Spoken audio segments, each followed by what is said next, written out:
Many important intellectuals of the Renaissance, in fact, are well known to this day. Many of these individuals have changed the ways of life by setting artistic and life-changing examples. As the Renaissance continued, more and more people began to create arts and works that are now being admired and used. Do you know the show Teenage Mutant Ninja Turtles?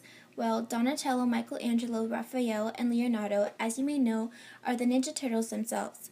Not only are they fictional characters of a TV show, but in real life, they are all artists of the Renaissance.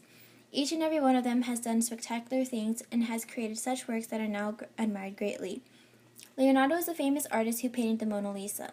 The Mona Lisa is one of the greatest paintings ever created, although that's not the only thing Leonardo did. He also excelled in sculpting, engineering, biology, anatomy, optics, and hydraulics. Using what he knew and observed throughout his travels and studies, he took these as an inspiration for his works. Raphael is an Italian painter and architect of the Italian Renaissance. He is well known for his Madonnas and for his large figure compositions in the Vatican and Rome. His works include clarity in form and ease of composition. One of his greatest achievements includes the painting called The School of Athens. The School of Athens depicts an imaginary assembly of famous philosophers. He is known as the greatest painter of the Renaissance. Michelangelo was known as the Renaissance man. He painted the walls of the Sistine Chapel and carved the Pieta. Michelangelo mastered the form of painting known as the fresco technique. In fact, he perfected the fresco technique in art. In addition to painting and sculpting, he excelled in architecture and anatomy. The marble statue David was one of Michelangelo's greatest sculptures. Donatello is the greatest sculptor of the early Renaissance. Ancient visual examples inspired Donatello to create the masterpieces that are now well known. One of his well-known pieces includes David, which depicts the Hebrew king in the classical style of Greek god. It was the first freestanding nude figure sculpted since the Roman era. It was the first bronze statue that exemplifies the soldier on a horseback of the Renaissance. Filippo Brunelleschi may not be one of the Ninja Turtles, but he is a Florentine architect and sculptor who built the dome for the city's cathedral. He, in fact, was one of the most famous architects of the Renaissance. He represented his works in depth on a flat surface by the means of using a single vanishing point using linear perspectives. John van Eyck is a famous painter known for using oils, with it being perfected by him himself. Using oils, he was able to represent various subjects with exemplifying realism and microscopic detail. One thing John van Eyck did in all of his works was that he included himself in the pictures vaguely, to where he isn't seen until you try to look closely at the painting. Giovanni Boccaccio was a Florentine writer that is known for writing the Decameron. The Decameron was based on the stories of the Black Death. He uses his knowledge of traditions and viewpoints of the social classes to write his book. Miguel de Cervantes was a Spanish novelist, poet, and playwright.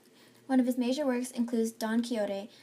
Cervantes portrayed the world in his works.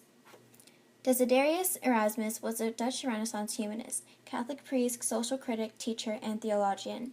He wrote in the pure Latin style throughout all of his writings. He used humanist techniques for his texts of preparing New Latin and Greek editions of the New Testament. Thomas More was an English lawyer, social philosopher, author, statesman, and noted Renaissance humanist. He is known for writing Utopia, which is about the political system of an ideal and imaginary island nation. Baldassare Castiglione was an Italian courtier, diplomat, soldier, and prominent author of the Renaissance. He is best known for his book, The Book of the Courtier, which helped spread Italian humanism throughout West Europe and influenced the concept of what a gentleman should be. Even though you've become familiar with some of the people, what makes these people important is the concepts behind their work. Each writing, painting, or sculpture depicts the Renaissance era in many new forms. Such ways of thinking inspired many great minds. The first graph shows how the early stages of the Renaissance increased secularly through book writings. However, past this significant change in society at the time, this next graph proves that the Renaissance urged further manuscript production. This could be in part of the printing press invented by Gutenberg, or even the humanist ideals that grew rapidly through this time period. Humanism is the intellectual movement based on the study of classicism. Basically, it hones in on liberal arts such as grammar, rhetoric, poetry, ethics, and history. Such an idea renewed interest in a man and found new ideas of mankind for the whole society. There are two branches of humanism, civic and Christian. Civic humanism hones in on the application of humanist education to civil service, while Christian humanism, application of the humanist ideals applies to the attitudes to religious traditions. Contrary to the Middle Ages, learning confined largely to Christian monasteries. There was big levels of subordinations of the humans to gods, and now they felt the human body should be covered up and not glorified. Individualism portrayed a new emphasis on individual achievement. It was acknowledged that beliefs should be from the individual and they ought to be free to think, speak, and act for himself. Unlike the Middle Ages, this idea pushed for cooperation with small communities, individual achievement, subordinates to religious faith, and a Christian worldview. Scientific naturalism deals with the close observation and study of the natural world. It includes, but is not limited to, geometry, proportion, space, laws of perspective, anatomy, and realistic portrayal of the natural world. Secularism is the increasing concern with the material world rather than the spiritual world. The Renaissance has material values that address money, wealth, material goods, and leisure time. The Renaissance versus the Middle Ages differs greatly. The Middle Ages focused on the spiritual world and the kingdom of heaven, while the Renaissance focused more on the individual person. The Renaissance marked the transition from the Middle Ages to the modern world. Literally meaning rebirth, it was a period in which humans were once again placed in the center of all matters. The Renaissance originated in Italy, but diffused to other parts of Europe, inciting a French Renaissance, an English Renaissance, a Northern Renaissance, and so on. Citizens during this time had a renewed interest in classic learning as well as age-old beliefs.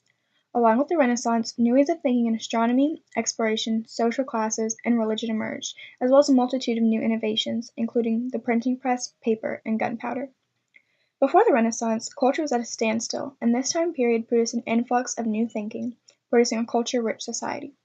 Revival of Greek and Roman classical literature is said to be an impetus to this rebirth.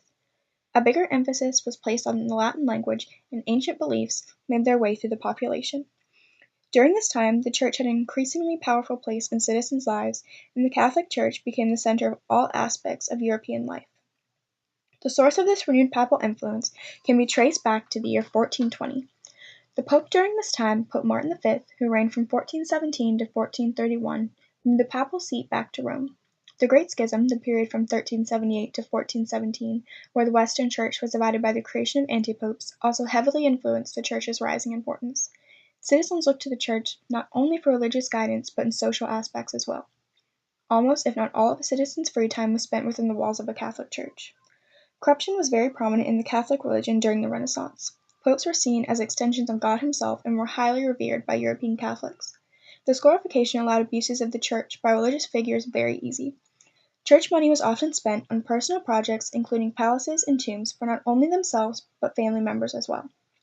Unpopular policies such as simony indulgences took way and later led to the creation of the Protestant religion. All of these changes were key in the rising of the Italian city-state of Florence. The Medici family, powerful for their banking power, influenced culture by being patrons of the arts. Banking was becoming increasingly popular and highly affected commerce. While commerce was on the rise, the feudal system was steadily declining.